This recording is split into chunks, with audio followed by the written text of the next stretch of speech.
Many people carry the word, the title Shihan, but they done nothing in their life to earn that though.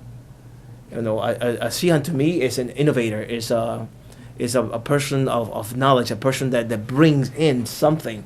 Not because I'm teaching what I was taught over here, and because I have certain amount of years doing this, I should be called a Shihan.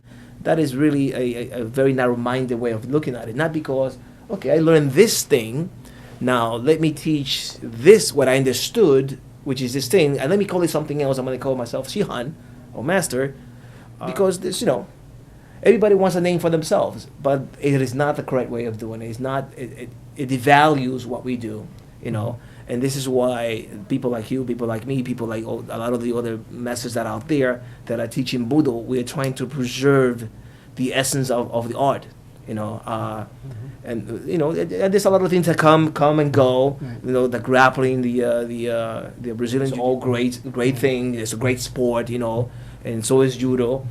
All these different sports, at one time or another, they all, if they're high now, like grappling is a big thing, MMA is a big thing. Eventually, it will not be a big thing. It will be just like boxing, a common thing, and people will go back and go back and look into the just like the Brazilians are doing. Mm-hmm. They took the Kaioshin Ryu, which is one of the systems that I teach, mm-hmm.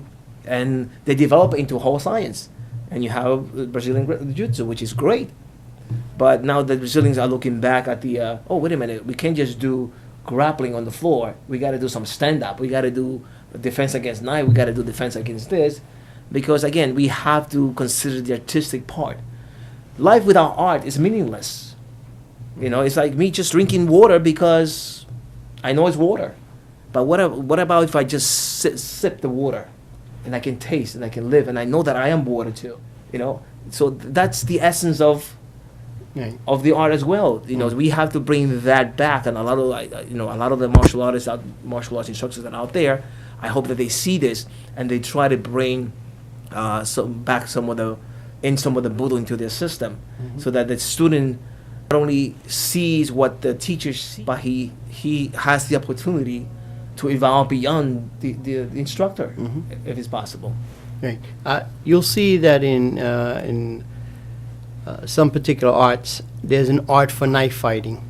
The whole art is based on knife fighting. Okay?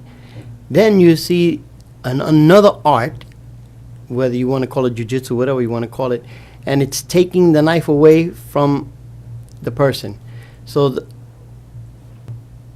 all right, so you see the people who are teaching you how to use the knife, right? They're showing you like 700, 900 different ways to stab somebody, and how to do it fast, efficiently, quick, 1, 2, 3, and so on. So you're stabbing a guy like 17 times. They're showing you this art. Then the other art teaches you how to take the knife away from the guy. 600, 700 different ways of taking a knife away from somebody. However, what's ironic, it only takes one stab to kill you, and it only takes one technique to defend yourself. But yet people are wasting all this money on knife, how to stab somebody, and how to take it away. But when it boils down to it, it depends who is the person holding the knife and who is defending against that knife. That's going to make the difference. It only takes one stab with the knife, and only one technique, depending on who it is and who is applying it, for you to get away from that. Now you got a guy who's in good shape, and you got a drunk guy with a knife. He should be able to take it out if he has a little bit of knowledge. However, most people that stab people, who murder people, who assault people, are drunk people who have no knowledge of the martial arts, have no strength whatsoever, and by accident, most of the time, they wind up stabbing this big, strong guy.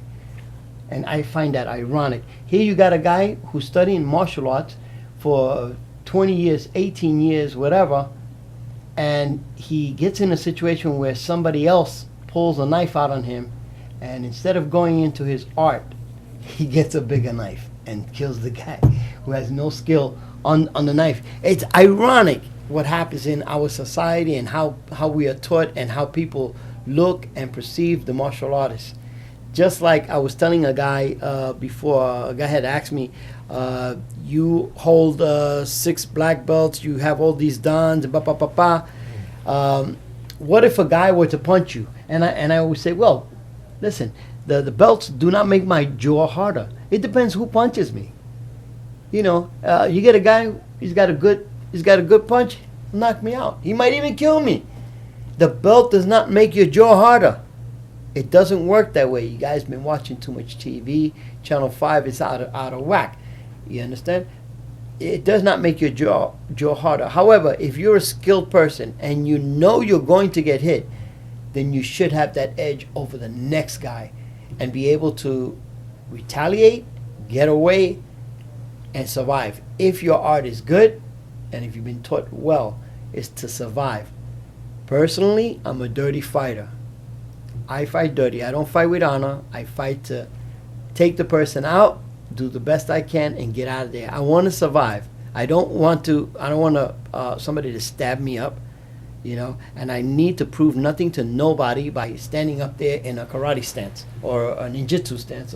You understand? So I see that the society has gone wild with the martial arts.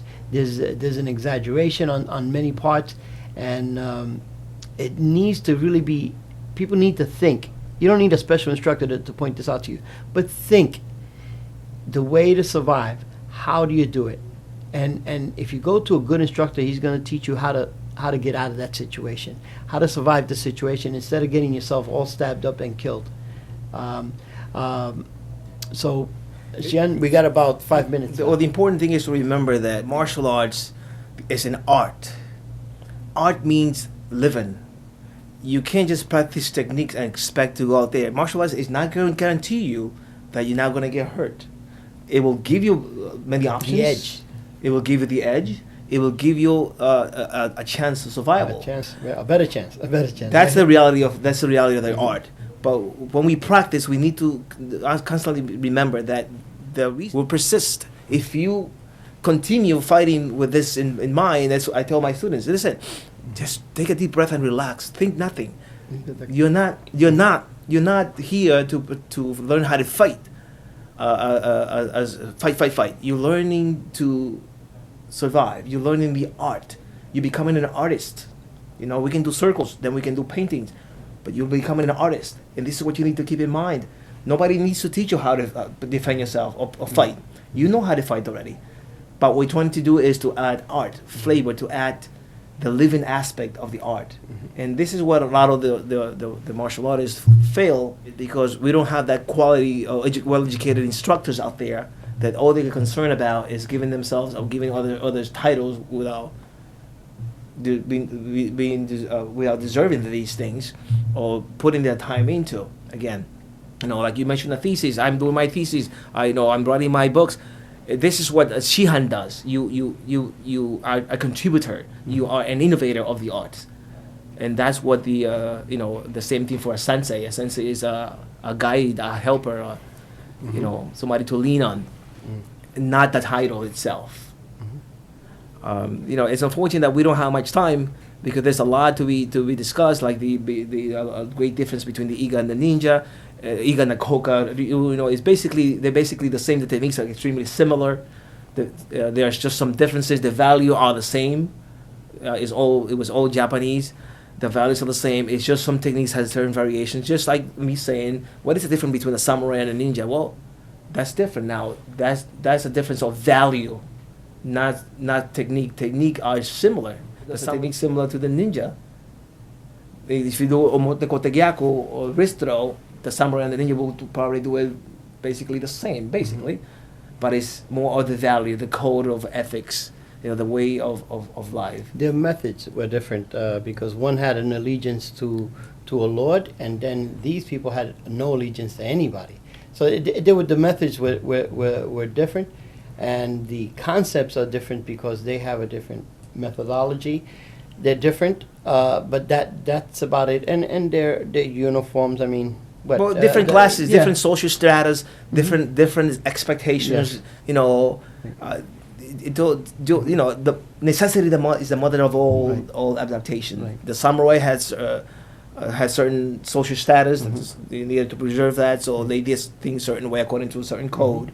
The ninja did their own thing a certain way, but Right. basically they did the same thing. They just went about it a little differently. Though. Right. I want to thank you for coming down today and helping me out with the show. I hope that we will do some more. We have a DVD that we're putting out with Shihan Uzbeto Ariza system, and if you want to find out more about it, please contact Shadow Warriors Forum at AOL.com. That's Shadow Warriors for you at AOL.com. More information on what you think of the show, and we welcome it. I thank you again, Shihan. Thank you. Osh. To my viewers, domo arigato. Gozaimasu. Osh.